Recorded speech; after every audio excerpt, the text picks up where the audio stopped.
الحمد لله نحمده ونستعينه ونستغفره نعوذ بالله من شرور أنفسنا من سيئات أعمالنا من يهده الله فلا مضل له ومن يضلل فلا هادي له أشهد أن لا إله إلا الله وحده لا شريك له أشهد أن محمدا عبده ورسوله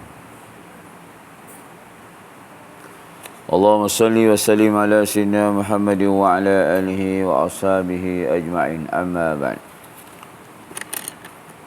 بسم الله الرحمن الرحيم اللهم افتح يا عليم افتح لنا بابنا بالقرآن العظيم نصر من الله وفضل قريب وبشر المؤمنين اللهم افتح علينا حكمتك وانشر علينا من خزائن رحمتك يا أرحم الراحمين والحمد لله رب العالمين. Marilah kita memanjatkan kesyukuran kepada Allah SWT atas taufik hidayah Allah SWT. Sebentar tadi kita semua telah dapat mendirikan solat fardu maghrib secara berjamaah mengikut sunnah Nabi SAW. Jadi tuan-tuan, puan-puan jamaah maghrib rahimakumullah, bersama setiap kita semua meyakini dengan kita menjaga, memelihara sembahyang, Allah Subhanahu wa taala akan memberikan kepada kita berbagai-bagai kebaikan, nikmat dunia dan juga nikmat alam akhirat. Marilah sama-sama setiap kita semua menanam rasa keagungan sembahyang dalam diri kita masing-masing. Sejauh mana seseorang itu menjaga sembahyangnya, sejauh itulah kebenaran ataupun kesahihan imannya kepada Allah Subhanahu wa taala. Kalau satu orang itu tidak menjaga sembahyang, melewat-lewatkan sembahyang, maka menunjukkan bahawa dirinya dengan Allah SWT itu hakikatnya jauh. Kerana apa? Solat itu adalah tanda pengabdian diri kita kepada Allah SWT. Sebab tu ada hadis Nabi, apabila kamu melihat lelaki ulang-alik ke masjid, hendaklah kamu bersaksi padanya iman. Jadi kalau nak tengok iman kita itu macam mana, sejauh mana kita menjaga, memelihara sembahyang 5 waktu. Kesungguhan kita menjaga sembahyang dan juga menjaga kesempurnaan sembahyang. Kerana dalam sembahyang itu terkumpul padanya segala ibadah. Kalau tuan-tuan dan puan-puan berhati, dalam sembahyang ada terkumpul semua ibadah kepada Allah SWT. Di situ ada zikirnya, di situ ada selawatnya, dalam sembahyang ada bacaan Al-Qurannya, dalam sembahyang ada rukuk dan sujudnya, dalam sembahyang ada doa. Bahkan ulama beritahu rukun Islam yang 5 pun terkumpul dalam sembahyang. Pernah tak tuan-tuan fikirkan perkara tersebut? Umpamanya kalau kita menjaga sembahyang, seolah-olah macam rukun Islam tu ada. Memang ada dalam solat tadi, iaitu kalimah syahadah, 2 kalimah syahadah dalam sembahyang kita baca. Solat itu sendiri. Dalam solat ada puasa, dalam solat ada ibadah puasa. Boleh tak kita masa solat kita makan? Tak boleh makan. Dalam solat ada zakat, iaitu kita bagi masa, mengorbankan masa. Macam tuan-tuan datang sini, korbankan masa. Zakat masa. Dalam sembahyang juga ada ibadah haji, iaitu kita menghadap kiblat. Jadi kalau kita fahami makna sembahyang tadi, rukun Islam terkumpul padanya. Dan segala ibadah-ibadah terkumpul pada sembahyang. Jadi untuk menilai iman kita macam mana, lihat sembahyang. Senang je panduannya. Kalau kita itu melewat-lewatkan sembahyang, meremeh-remehkan sembahyang, maka tanda iman kita itu rosak. Keyakinan kita pada Allah itu rosak sebab perintah Allah kita berbuat demikian. Jadi sama-samalah setiap kita semua menanam rasa ta'zim, keagungan sembahyang. Sehingga kita buat kita pelajari sehingga dalam diri kita tu rasa sembahyang tadi bukan bebanan. Solat yang kita nak buat tu rasa kelazatan, rasa keseronokan. Kerana kita faham apa yang kita buat tadi. Satu orang kalau dia buat kerja yang berat macam mana pun, kalau dia tahu apa yang dia buat tadi, faedah dan manfaat dia peroleh, dia rasa seronok kerja tadi.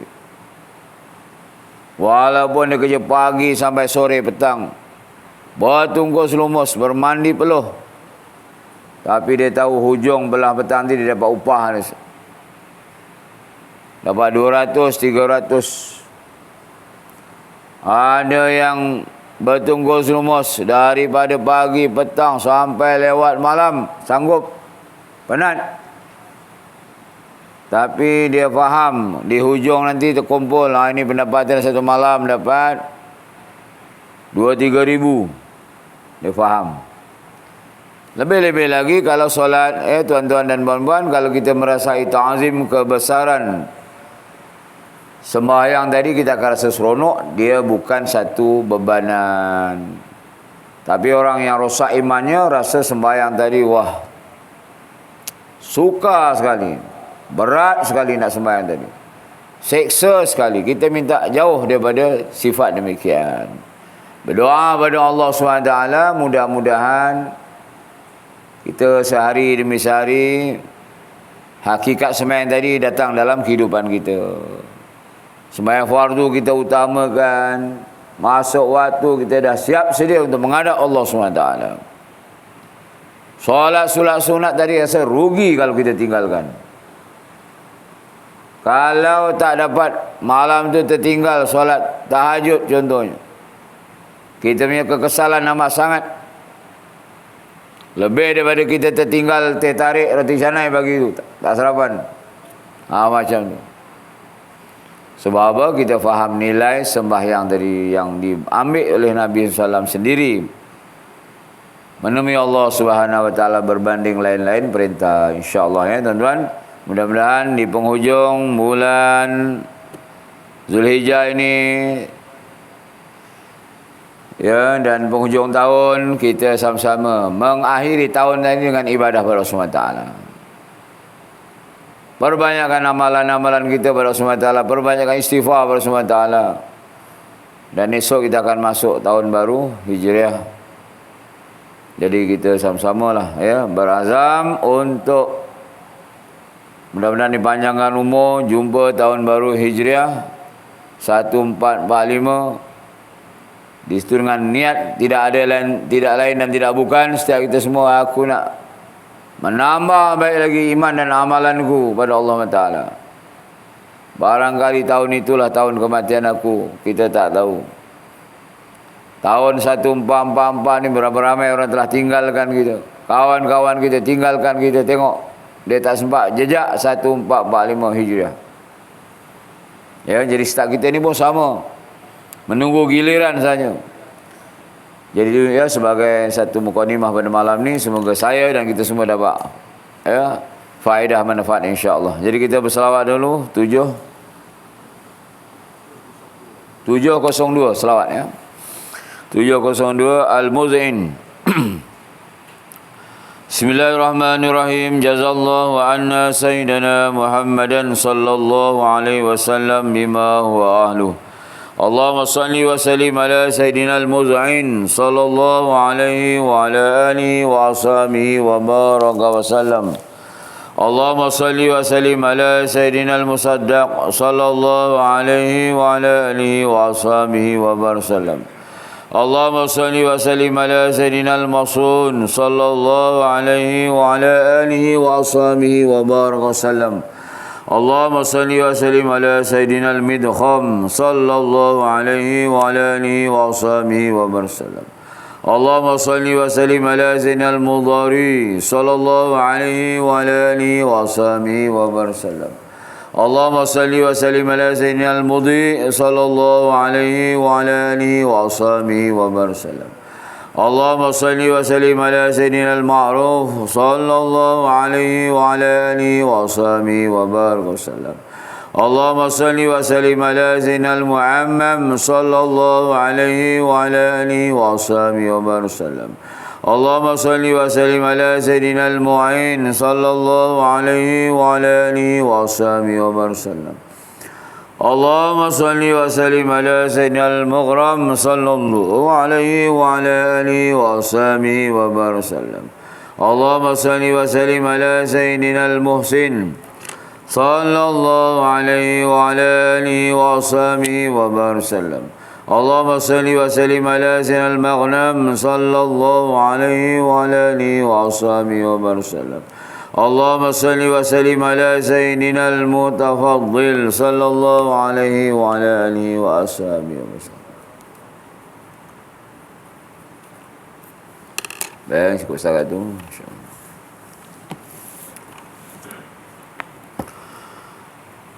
Bismillahirrahmanirrahim. Kita sambung pada tajuk jangan biarkan hati kita keras dan lalai. Jadi tuan-tuan, puan-puan rahimakumullah, 2 minggu lepas kita membicarakan tentang golongan ahli sa'adah, orang yang berbahagia, dan juga golongan ahli syaqawah, iaitu orang yang celaka. Jadi tuan-tuan, setiap kita semua kena berusaha supaya diri kita ini tergolong dalam golongan orang yang ahli sa'adah, orang yang berbahagia. Dan berdoa semoga kita terhindar, terjauh daripada golongan ahli syaqawah, orang yang celaka. Iaitu orang yang celaka tadi tidak mengingati mati, tidak memandang berat apa-apa perkara yang berkaitan dengan mati. Dia fikir untuk hidup kat dunia ini selama-lamanya. Dia fikir bagaimana untuk kesenangan dunia saja. Dia fikir untuk makan dan minum saja. Dia fikir untuk berhibur saja. Ini golongan orang yang ahli syaqawah, orang yang celaka. Dia tak terfikir bahawa dia akan mati, di sana ada lagi kehidupan, dan yang menjamin kesenangan, kebahagiaan di sana ialah dengan iman dan amalan dia. Bukan dengan wang ringgit yang dikumpulkan, dilonggokkan. Bukan dengan pangkat-pangkat yang dibangga-banggakan kat dunia, gelaran-gelaran yang dibangga-banggakan. Mati semua tu habis. Di sana bermula janji Allah Subhanahu wa taala. Baik, seseorang itu dikira lalai juga apabila ia tiada selalu mendampingi para alim ulama yang akan mengingatkan akan Allah dan agamanya, dan yang akan menyedarkan akan hariannya yang baki dan nikmat-nikmat Allah Ta'ala yang sedang diterima, di samping janji-janji dan ancamannya. Bukankah para alim ulama itu sering mengambil berat agar seorang itu sentiasa berada dalam taat kepada Allah dan jauh dari maksiatnya, dengan menaburkan nasihat-nasihat yang berguna dan menunjukkan perbuatan-perbuatan yang baik. Sekiranya para alim ulama itu tiada kedapatan lagi, maka cukuplah buku-buku yang mereka susun itu untuk menggantikan mereka. Jadi tuan-tuan, salah satu tanda satu orang itu dikira hati dia lalai juga bila dia menjauhi ulama, alim ulama. Jadi orang mukmin, orang yang ahli sa'adah, Ya, dia akan sentiasa mencari-cari para alim ulama, ya, dengan nasihat-nasihat dia, pandangan-pandangan dia, teguran-teguran para alim ulama tu diikuti, sebab al ulama warasatul anbiya. Ulama itu adalah pewaris Nabi. Nabi dah tinggalkan kita 1400 tahun yang dahulu. Tidak dihantar lagi oleh Allah Ta'ala Nabi selepas Nabi SAW. Maka para alim ulama lah pewaris kepada Nabi-Nabi. Para pendakwah itulah yang memberi nasihat pada kita. Maka kalau kita nak jadi ahli sa'adah, ya, kita kena mendampingi para alim ulama, ya, dan golongan-golongan yang selalu menasihati, supaya kita ini tidak lalai, tidak lupa. Sebab kita ni manusia, tuan-tuan, sifatnya itu memang lalai, ya, dan juga berlupa. Kalau perkara yang nyata dan jelas depan mata kita pun kadang kita lupa. Mana letak, ya, kunci pun kita lupa. Mana letak beg, nak pergi belajar pun lupa. Mana nak, apa kata, letak bekas duit kita lupa. Pusing sana, pusing sana. Walhal kita yang letak, kita sendiri lupa.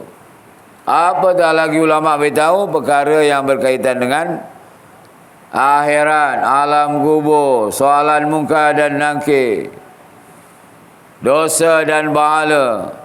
Jadi kita perlu diingatkan. Fazakir inna zikra tanfa'ul mu'minin. Maka berilah peringatan, sesungguhnya peringatan tadi sangat bermanfaat untuk orang mukmin. Sama ada kita memberi ingatan ataupun kita diingatkan. Dua-dua sangat baik. Jadi kalau tuan-tuan hadir dengar kuliah-kuliah macam ni, insya-Allah, ya, tuan-tuan akan dapat kebaikan kerana dapat nasihat daripada para alim ulama. Mendengar nasihat-nasihat, talim-talum daripada para ulama ni umpama tanah yang tandus dan gesang disirami. Siram, makin subur pokok tadi, siram lagi.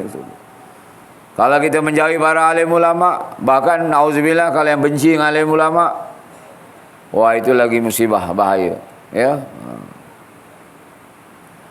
Tapi tuan-tuan naklah pilih mendengar ulama-ulama yang benar, ulama-ulama yang hak.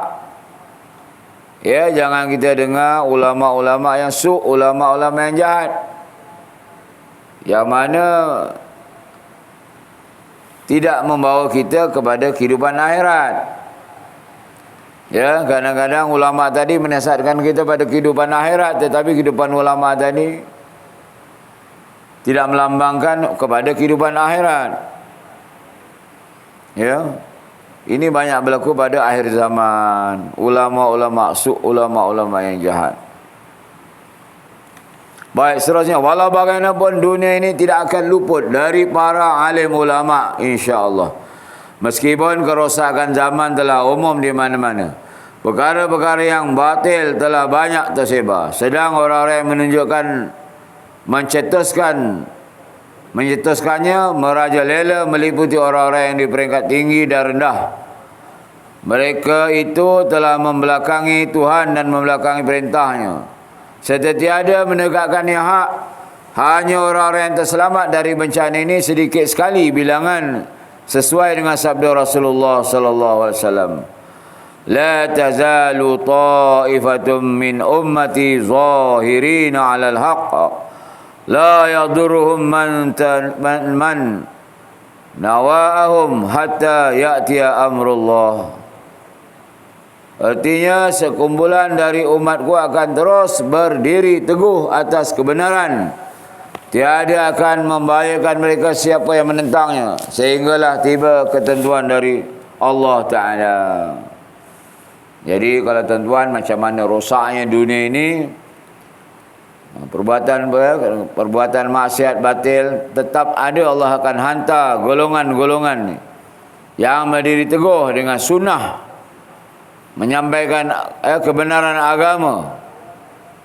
Walaupun orang lain semua dah rosak, semua dah tanah amal agama, tetap akan Allah hantar sebelum hari kiamat golongan-golongan yang memberi peringatan tadi. Ada banyak lagi berita dan cerita yang menceritakan bahawa dunia ini tidak akan luput dari orang-orang yang mempertahankan kebenaran dan berdiri di atas kitabullah Al-Quran dan sunnah Rasulnya, iaitu hadis, pada bila-bila masa sekalipun. Hanya bilangan orang-orang ini akan terus berkurangan di akhir zaman.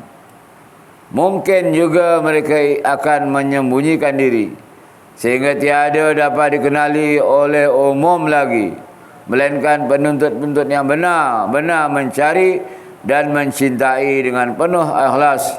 Wallahu a'lam. Jadi dunia ini akan menuju pada kerosakan, sehingga pada penghujungnya manusia suatu masa nanti tidak kenal pada agama, ya, maka tidak kenal pada sunnah Nabi. Manusia tidak kenal solat, manusia tidak kenal puasa, manusia tidak kenal Al-Quran, tetapi tetap ada orang-orang yang tertentu yang dipilih Allah SWT untuk mengajak manusia pada jalan agama yang sebenar. Ketika itu tuan-tuan, siapa yang ikut dia berjaya. Sesiapa yang tak nak ikut, ya, dia akan termasuk dalam golongan yang disebutkan tadi, ya, yang mencetuskan merajalela di peringkat tinggi, peringkat rendah. Jadi dah global lah maksiat ni. Orang dah tak heran. Orang minum arak tu dah tak heran, tengok macam biasa. Pergaulan bebas tu dah tak heran, macam perkara biasa. Perzinaan dah jadi perkara lumrah. Ya tuan-tuan, di negara kita ni masih terkawal lagi. Bolehlah tahan lagi, walaupun dah teruk juga. Cuba tuan-tuan pusing sesekali ke ronda ke pantai tu macam mana. Jalan ya, gugur iman semua. Ya. Tetapi kalau di negara-negara luar sana lagi hancur tuan-tuan. Ya. Tapi tetap ada golongan-golongan yang peringatan datang. Utusan-utusan daripada Allah Subhanahu wa taala. Hati yang bersih dari batil dan jahat. Ketahuilah wahai saudara-saudara sekalian, moga-moga Allah membimbing kamu bahawasanya sebaik-baik hati yang dikasihi oleh Allah taala ialah hati yang suci, murni dari segala macam kebatilan dan keraguan, bersih dari segala aneka rupa kejahatan. Hati yang sentiasa tunduk kepada yang hak dan petunjuk yang diliputi oleh kebajikan dan kebaikan. Jadi hati yang dikehendaki oleh Allah SWT ini tuan-tuan ialah hati yang bersih. Maknanya bersih di sini iaitu keyakinan dia hanya kepada Allah Subhanahu wa taala. Pergantungannya hanya kepada Allah Subhanahu wa taala. Tidak ada dalam hati dia tadi batil, unsur-unsur kesyirikan kepada Allah SWT. Hati ini tidak ada unsur-unsur khianat, dengki, ya, iri hati dan segala macam sifat-sifat mazmumah dalam hati dia. Semakin berkurangan. Tengok orang tu baik, ya, sentiasa husnuzon ke hati tu, sentiasa bersangka baik dengan Allah SWT. Walau apa musibah yang menimpa, dia bersangka baik. Ini tuan-tuan nak cuba tengok dalam hati kita macam mana. Apa ujian yang mendatang pada kita, tetap dia bersangka baik dengan Allah SWT. Betul lagi sesama makhluk Allah SWT. Walaupun orang tu tak sembahyang, walaupun orang tu tak ada benda, tak tahu aurat, tetap ke hati dia, ya Allah, orang ni lebih baik pada aku. Mungkin suatu masa dia dapat taufik hidayat, dia akan menutup aurat, dia akan menjadi ahli masjid. Ya, sebab perjalanan masih panjang lagi. Dan kita lihat kelemahan kita, aku ni ya Allah, ya, banyak kelemahan, banyak hati aku ni kerosakan, hati aku ni busuk. Ya, senang kadang-kadang tengok kesenangan orang lain, iri dengan nikmat-nikmat yang Allah diberi oleh orang lain. Macam tu kita condemn diri kita sendiri. Itu sifat orang yang hatinya bersih daripada batil dan juga jahat. Dalam sebuah hadis tersebut, al-qulubu arba'ah, qalbun ajrad, fihi sirajun yuzhir, fadzalika qalbul mu'min, wa qalbu aswadu mangkus, fadzalika qalbul kafir, wa qalbu marbut ala ghilafih, fadzalika qalbul munafiq, wa qalbul mufassah fihi iman wa nifaq, wa masalul iman fihi masalul baqlah yamudduhal ma'ul azun, wa masalul nifaqi fihi masalul qarhati yamudduha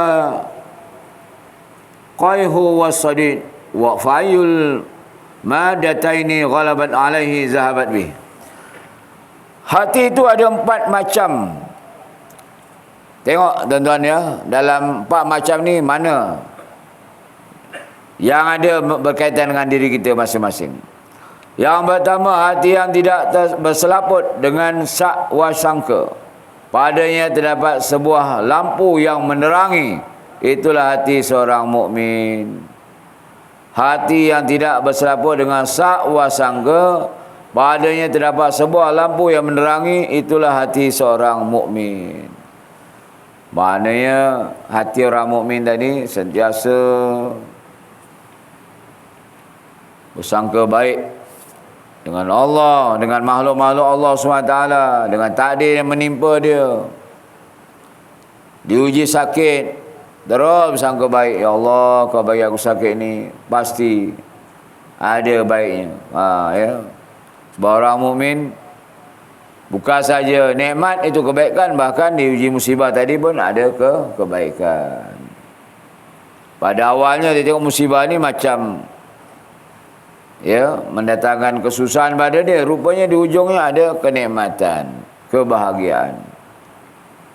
Yang kedua, hati yang hitam tidak menentu tempatnya. Itulah hati seorang kafir. Hatinya gelap, tak ada langsung cahaya. Ya, dia tidak nampak apa-apa kebaikan.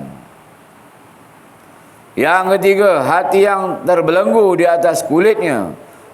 Itulah hati seorang munafik. Ya. Orang munafik tadi hatinya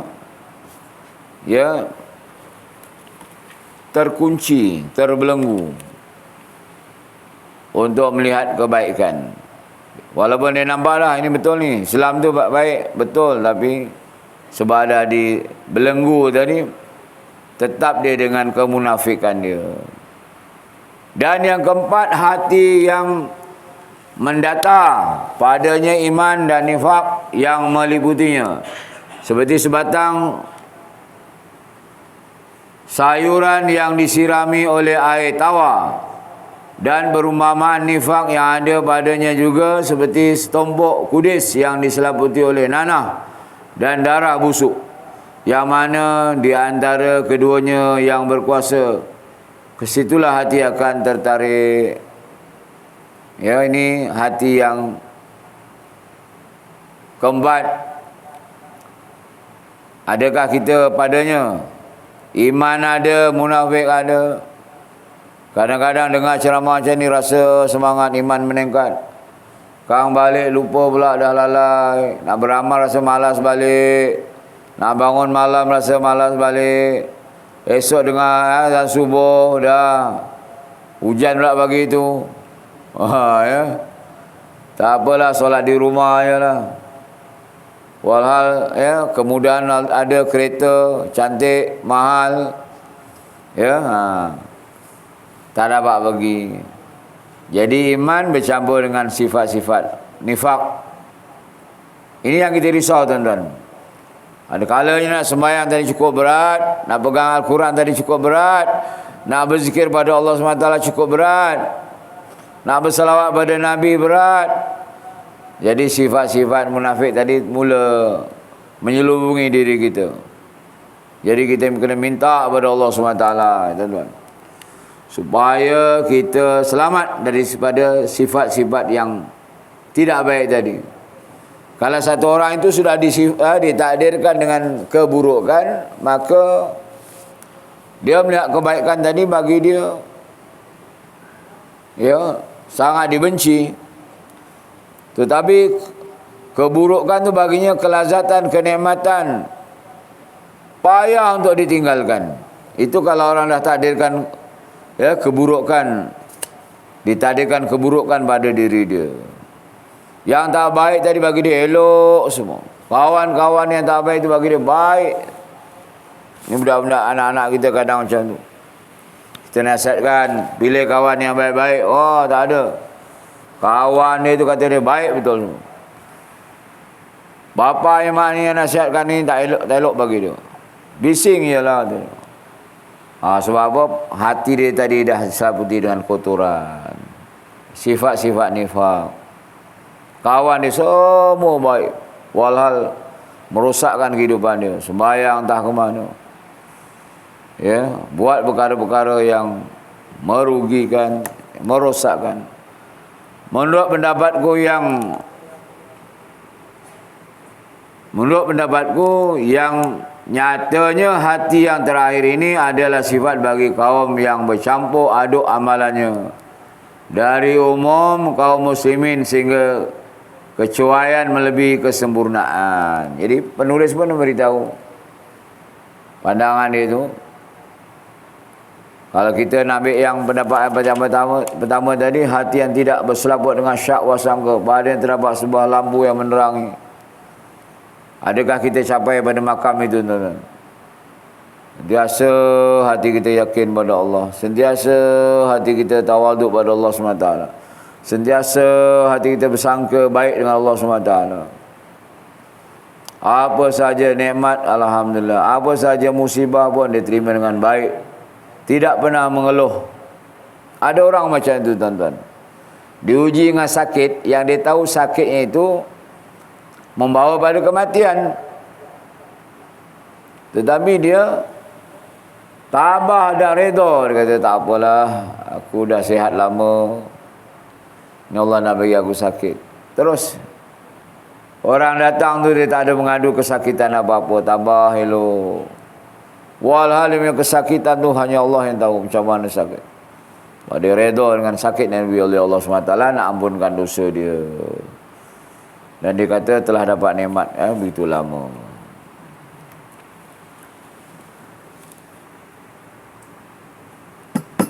Azan belum? Okay, baik. Dalam sebuah hadis yang lain, annal iman yabdu fil qalbi lam'atan bayda summa tazidu hatta yabayt al-qalbu kulluh wa inna an-nifaq yabdu fil qalbi nuktatan sauda summa tazidu hatta yaswaddal qalbu kulluh. Bahawasanya iman itu mula muncul di hati sebagai sinaran putih, lalu ia membesar sehingga seluruh hati menjadi putih. Sedangkan nifak pula mula muncul di hati seperti titik hitam, lalu merebak sehingga seluruh hati itu menjadi hitam. Jadi tuan-tuan, hati kita itu jika ada iman dia akan macam cahaya putih. Tetapi bila kita buat kemaksiatan, ada sifat-sifat munafik, dia akan menjadi titik hitam merebak-rebak sampai seluruh hati itu jadi hitam, tak nampak kebaikan. Orang nasihatkan dia melawan, dia degil, tak terima kebenaran. Itu tanda hati dia telah hitam. Tapi orang yang hati dia putih, bersih, dinasihatkan tu dia terima kasih, nasihatkan saya, alhamdulillah, berlapang dada, nampak banyak kebaikan, nampak je kebaikan itu, kebaikan ini. Mana sudut nampak kebaikan. Itu hati yang bersih.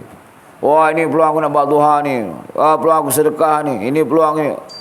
Macam-macam kebaikan ini nampak. Itu hati yang ada iman, yang betul. Jadi insya-Allah cukup setakat itu. Semoga sedikit ini kita dapat amalkan dan juga sampaikan insya-Allah.